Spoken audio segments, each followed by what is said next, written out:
다 같이 사도신경으로 신앙 고백 드리겠습니다. 전능하사 천지를 만드신 하나님 아버지를 내가 믿사오며 그 외아들 우리 주 예수 그리스도를 믿사오니 이는 성령으로 잉태하사 동정녀 마리아에게 나시고 본디오 빌라도에게 고난을 받으사 십자가에 못 박혀 죽으시고 장사한 지 사흘 만에 죽은 자 가운데서 다시 살아나시며 하늘에 오르사 전능하신 하나님 우편에 앉아 계시다가 저리로서 산자와 죽은 자를 심판하러 오시리라. 성령을 믿사오며 거룩한 공예와 성도가 서로 교통하는 것과 죄를 사하여 주시는 것과 몸이 다시 사는 것과 영원히 사는 것을 믿사옵나이다. 아멘.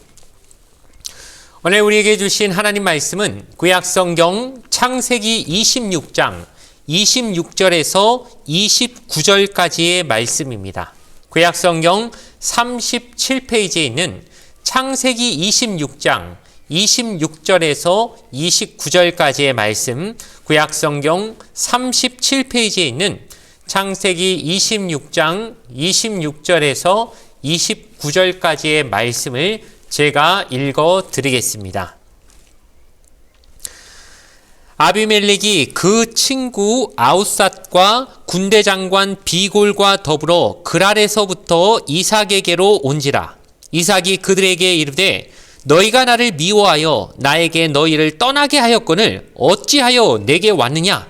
그들이 이르되 야훼께서 너와 함께 계심을 우리가 분명히 보았으므로 우리의 사이 곧 우리와 너 사이에 맹세하여 너와 계약을 맺으리라 말하였노라. 너는 우리를 해하지 말라. 이는 우리가 너를 범하지 아니하고 선한 일만 내게 행하여 내가 평안히 가게 하였음이니라. 이제 너는 야훼께 복을 받은 자니라. 아멘. 오늘 주신 말씀을 가지고 하나님의 동행, 마지막 시간으로 하나님의 임재라는 제목으로 말씀의 은혜를 함께 나누기를 원합니다. 오늘도 이 아침 이 새벽을 깨우며 주님 앞에 나온 모든 사랑하는 성도 여러분을 주님의 이름으로 축복합니다. 오늘은 하나님의 동행이라는 시리즈의 마지막 시간으로서 이번 한 주 동안 우리가 하나님의 계획에 대해서도 알게 되었고 또 내가 어떤 가치관을 가지고 선택하고 사는가에 대해서 그리고 두려움의 상황 속에서는 어떻게 하나님을 신뢰하며 극복해야 되는가. 어제는 갈등 속에서 왜 양보하는 게 더 중요한가. 하나님의 축복을 신뢰한다면 우리가 양보할 수 있어야 된다라고 하는 것까지 우리가 함께 나누었습니다. 그렇다면 이 모든 것의 결론으로서 하나님이 함께 하신다는 것, 이것에 대한 축복의 의미를 묵상하는 오늘 하루가 되어지길 바랍니다. 바로 이것이 우리가 살아가는 동안 이 땅에서 누릴 수 있는 최고의 축복이라는 것을 우리는 알아야 합니다. 하나님이 나와 함께 하신다. 임마누엘, 이거보다 더 큰 축복이 어디 있겠습니까?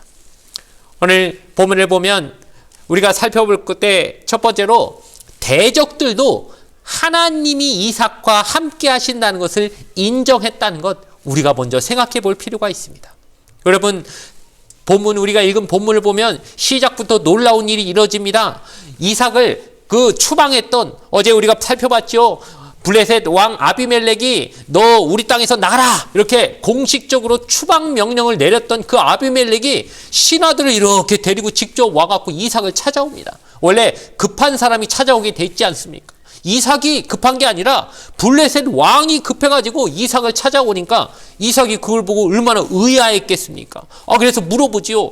너희가 나를 미워해서 이렇게 쫓아내더니 어떻게 해서 나한테 이렇게 찾아왔느냐 물어봅니다. 너무 당연한 것이죠. 이게 얼마나 이상한 일입니까? 게다가 이삭 입장에선 아주 항의할 만한 그런 모습인 거죠. 그랬더니 아비멜렉이 대답을 하는데 그 핵심적인 대답의 의미가 무엇이냐? 우리가 보니까 너는 야훼께서 너와 함께 계심을 내가 분명히 본 것 같다. 즉 분명히 보았노라 이 말 안에는 부인할 수 없다. 내가 눈으로 아주 똑똑히 봤다. 목격했다. 이런 표현이 강조된 의미입니다. 그러니까 뭘 봤다는 겁니까? 이삭은 분명히 그 기근 중에 그랄 땅으로 이렇게 어떻게 보면 도피를 한 것인데 거기서 그 땅 주민도 거둘 수 없을 만큼 큰 축복, 100배나 되는 수확, 그러니까 농사를 그 땅에서 몇십 년 지은 사람들도 그렇게 받을 수 없는 복을 이삭은 받게 됐고, 게다가 그게 미워가지고 시기 질투해서 그랄 땅에서 블레셋 사람들이 쫓아냈는데도 불구하고 가는 데마다 우물을 파면 그냥 우물이 계속 나오고 번성해서 하나님이 거부가 되게 하시니까, 아무리 흙으로 그 우물을 막으면 뭐합니까? 메워버리면 뭐합니까? 오히려 이삭은 또 옆에다가 다른 데다가 파면 더 좋은 우물, 더 좋은 우물이 자꾸 터져 나오는 이런 걸 보았을 때 자기들 눈으로 똑똑히 본 것이죠. 야, 저 이삭은 도저히 이거 사람이 도와주는 게 아니라 사람이 어떻게 막을래도, 우리가 아무리 방해 공작을 펼쳐도 이삭에게 내려오는 복은 막을 수가 없구나. 하나님이 저 사람과 함께 하시는 게 분명하다라고 블레셋 왕이 그 입술로 말하더라는 것입니다. 아니, 블레셋 왕이 하나님 믿는 사람도 아닙니다. 불신자죠. 이방신을 믿고 있는 그 이방인들이 와가지고도 자기들이 눈으로 보기에도 똑똑히 봤는데, 너는 아무리 봐도 하나님이 너와 함께하는 사람인 것 같아. 너가 믿는 그 야훼라는 신이 분명히 너하고 함께하는 건 내가 부인할 수가 없다. 내 눈으로 목격했다. 그들의 입으로 그렇게 말하는 이 놀라운 일이 벌어진 겁니다. 그래서 그들이 말하기를, 자, 우리가 너를 범하지 아니하고 선한 일만 너한테 행해서 너를 편히 가게 하였느니라. 이 말은 뭔가 자기들이 한 짓이 자기들이 생각해도 좀 찝찝하니까 어떻게든 변명을 하는 겁니다. 어떻게 자기들이 이삭한테 그렇게 좋은 일을 언제 했습니까? 쫓아내고 시기하고 우물 메우고 나쁜 짓은 다 해놓고 나서도 이제 뭔가 하나님 앞에 벌 받을 것 같으니까 무서워가지고, 아이고 이삭 선생님, 아이고 그 지난번에 우리가 조금 결례를 저질렀지만 크게 봐서는 우리가 당신한테 잘해주려고 한 겁니다. 이런 식으로 하면서 뭔가 화친하려고, 좋은 관계를 맺으려고 그냥 굽신굽신거리고, 뭔가 지금 화장실 가고 싶은 강아지 마냥 앞에서 그냥 아양을 떨고 있는 그런 모습을 봤을 때 그들이 뭔가 분명히 이상한 데서 보게 된 놀라운 사실이 있는 것이죠. 하나님이 함께 하시는 사람. 그래서 그들의 입술로 얼마나 놀라운 고백을 하냐면, 이제 너는 우리가 마지막 읽은 내용이죠. 너는 야훼께 복을 받은 자니라.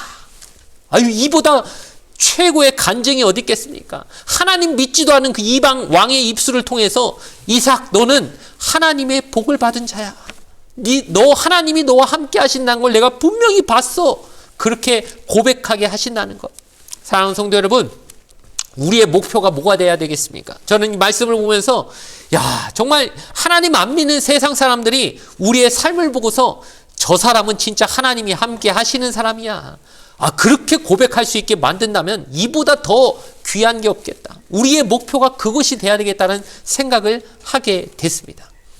사도행전을 보면 초대교회의 그 베드로나 요한 사도들이 얼핏 봤을 때는 이거 그물이나 던지고 물고기 잡던 어부들 무식한 사람들인 줄 알았는데 그게 아니더라 하면서 그들의 손을 통하여 일어나는 놀라운 기적을 보고, 오히려 그들이 예수를 죽이려 했던 핍박했던 사람들이 깜짝 놀라가지고 저들이 정말 하나님이 함께 하시는 사람이다라고 그렇게 말하게 되는 모습들을 우리가 사도행전에서 보게 되지 않습니까? 그건 베드로와 요한이 잘나서 그런 것이 아닙니다. 그들의 언변이 좋고 지혜가 뛰어나고 능력이 있어서 그러는 것이 아니라, 하나님이 그들과 함께 한다는 걸 그들이 행하는 기적을 통해 보게 되니까, 그들을 원래 핍박했던 그 예루살렘의 수많은 종교 지도자들조차 그들을 인정하지 않을 수 없고, 그들 앞에서 하나님이 그들을 함께 하신다는 것을 인정하게 됐다는 것입니다. 그러니 우리가 정말 하나님 믿는 자로서 우리가 옳게 살아야 우리의 모습을 보고 하나님이 살아계심을 세상 사람들도 인정할 수밖에 없다는 것을 우리가 꼭 기억하며, 바로 이삭의 삶처럼 우리도 하나님을 드러내는 삶, 하나님의 존재를 세상 사람들이 인정할 수밖에 없는 삶을 살아가는 저와 여러분 되어지기를 주님의 이름으로 간절히 부탁을 드리겠습니다. 두 번째로 생각해 볼 것은 평화의 언약을 맺는 모습입니다. 이삭이 이 반응을 보고 얼마나 또 놀랐는지, 그래서 이삭은 그들에게 잔치를 베풀고 그들이 먹고 마셨다라고 이렇게 얘기합니다. 아니, 이삭은 참 속도 없는 사람이죠. 자기를 쫓아냈던 사람들을 그들을 위해서 잔치를 베풉니다. 이게 뭐 좀 친하게 지내서 앞으로 이득을 좀 얻어야지 그렇게 외교적으로 뭔가 제스처를 취하는 정도의 모습으로 보일 수도 있지만 사실 이삭은 그게 아니라 진짜 그들을 용서하고 그들과 화평을 이루기 위한 화해의 모습을 그들에게 보여주는 것이죠.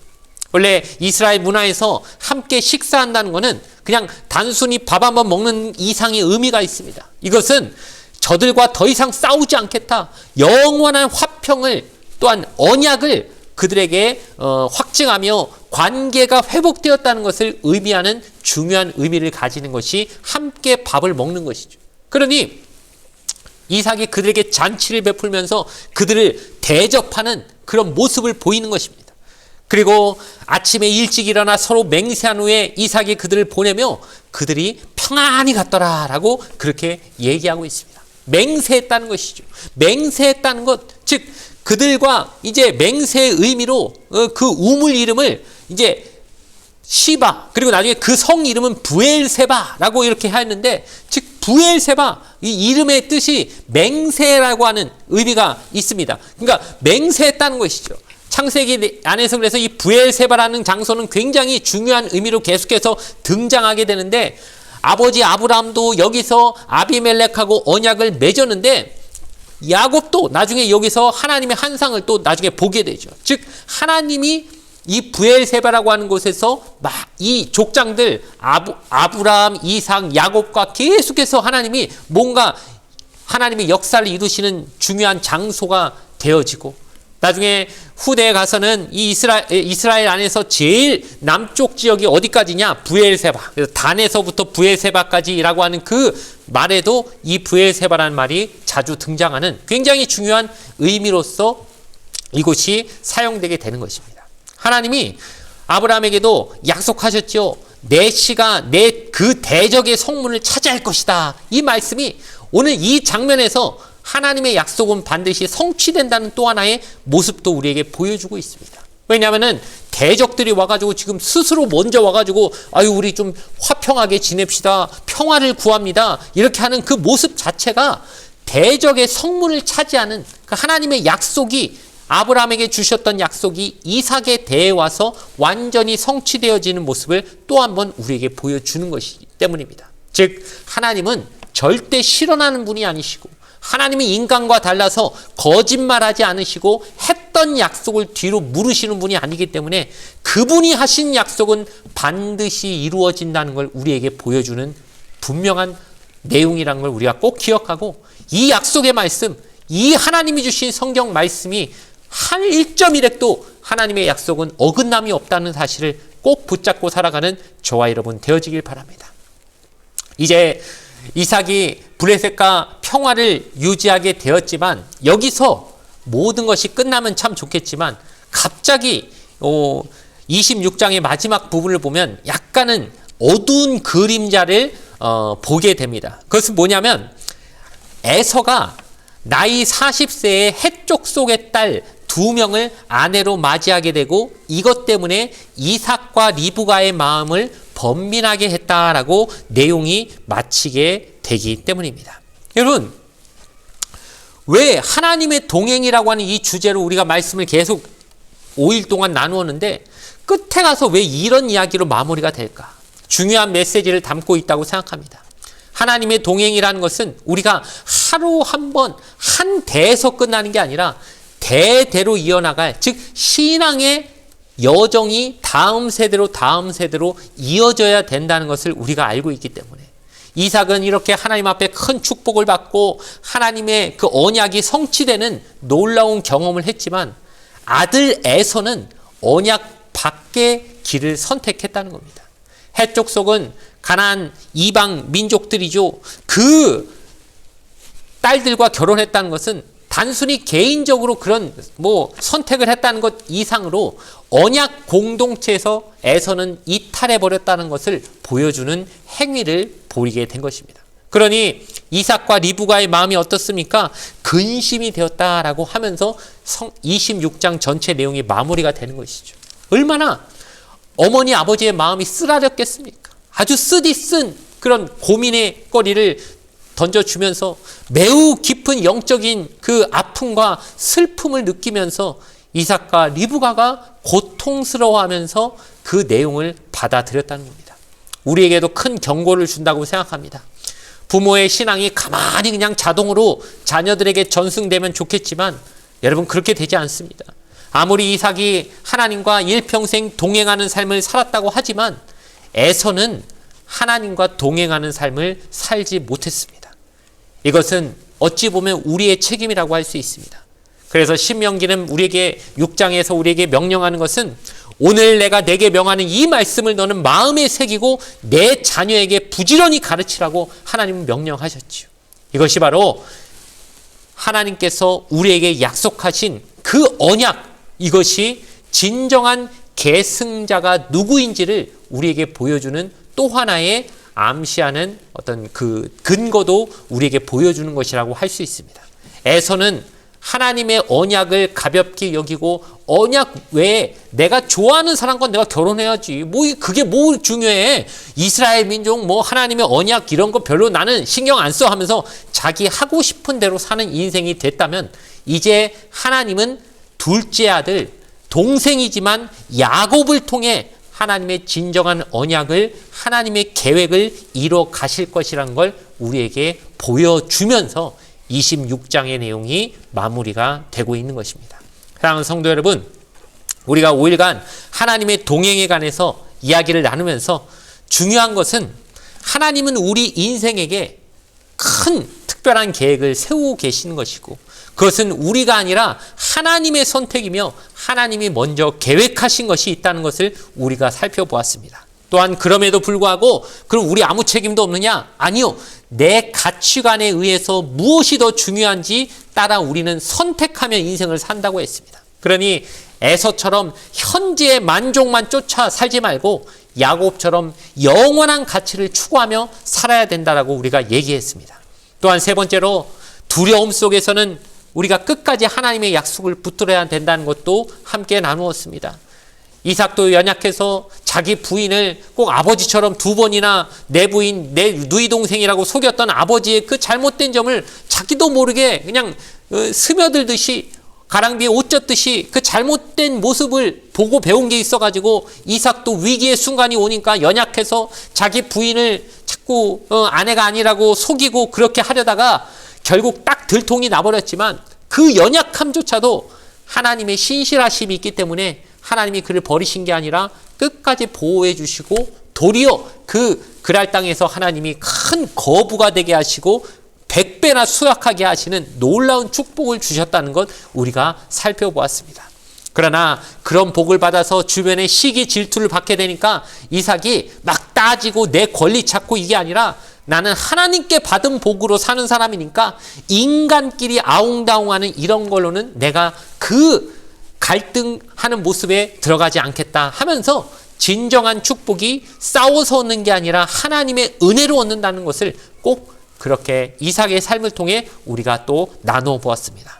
오늘은 마지막으로 하나님이 너와 함께 하시는 것을 우리가 똑똑히 보았다라고 믿지 않는 이방인들의 눈에도 분명하게 보였을 정도로 그렇게 하나님이 나와 함께 하심 임마누엘의 축복을 누릴 수 있는 것이 이 세상에서 이 땅에서 우리가 누릴 수 있는 최고의 복, 궁극적인 목표가 되어야 될 복이라는 사실을 기억하는 저와 여러분이 되어지길 바랍니다. 그렇다면 우리가 한 주 동안 나누었던 것처럼 하나님과 동행하는 삶을 살게 되는 하나님의 복된 자로 살아가는 저와 여러분 되어질 줄 믿습니다. 바로 그렇게 살아가시는 저와 여러분 되어지기를 주님의 이름으로 간절히 축원을 드리겠습니다. 잠시 기도드리겠습니다. 임마누엘 하나님 감사합니다. 이번 한 주 동안 하나님의 동행을 우리가 나누면서 하나님은 우리에게 특별한 계획을 가지고 계시며 우리가 가진 그 가치관으로 하나님의 뜻에 따라 선택하며 살 수 있는 자들 되어질 수 있도록 하나님이 어떠한 두려움 속에서 우리를 지켜주고 계시고 또한 우리가 세상에서 아무리 시기 질투를 받다 할지라도 그걸 싸워서 쟁취하는 게 아니라 양보하며 하나님의 은혜를 받아 살아가는 존재로 살기를 원하신다는 사실까지 깨닫게 하시니 감사합니다. 우리의 삶이 이렇게 하나님이 나와 함께 하신다고 하는 것을 세상에 증거하는 삶으로 살아가게 하여 주시옵소서. 그리하여 세상 사람들이 우리를 보면서 저 사람 하나님이 함께 하시는 사람이구나 라고 고백할 수 있게 하시고, 우리의 능력이 아니라 하나님의 임재가 우리를 복된 자로 만드시는 것을 믿고 살아가게 하여 주시옵소서. 또한 우리 자녀들이, 우리 다음 세대들이 이 신앙을 계승할 수 있도록 우리가 책임을 다하게 하여 주시옵소서. 부모의 신앙이 전승되지 않으면 부모의 근심과 걱정이 된다는 사실을 우리가 또한 보게 되었습니다. 이 한 주 동안 배운 모든 말씀들이 우리 삶 속에 실천되고 날마다 주님과 동행하는 복된 인생 살아가게 하여 주시오며, 하나님이 우리와 함께 하시는 그 놀라운 임재가 우리 가정과 일터와 우리가 살아가는 모든 곳에서 일어나게 역사하여 주시옵소서. 오늘도 우리의 삶을 통해 주님의 영광만이 드러나길 간절히 바라오며 거룩하신 예수님의 이름으로 간절히 기도드리옵나이다. 아멘. 주기도문으로 예배를 모두 마치겠습니다. 하늘에 계신 우리 아버지여, 이름이 거룩히 여김을 받으시오며 나라가 임하시오며 뜻이 하늘에서 이루어진 것 같이 땅에서도 이루어지이다. 오늘 우리에게 일용할 양식을 주시옵고, 우리가 우리에게 죄 지은 자를 사하여 준 것 같이 우리 죄를 사하여 주시옵고, 우리를 시험에 들게 하지 마시옵고 다만 악에서 구하시옵소서. 나라와 권세와 영광이 아버지께 영원히 있사옵나이다. 아멘.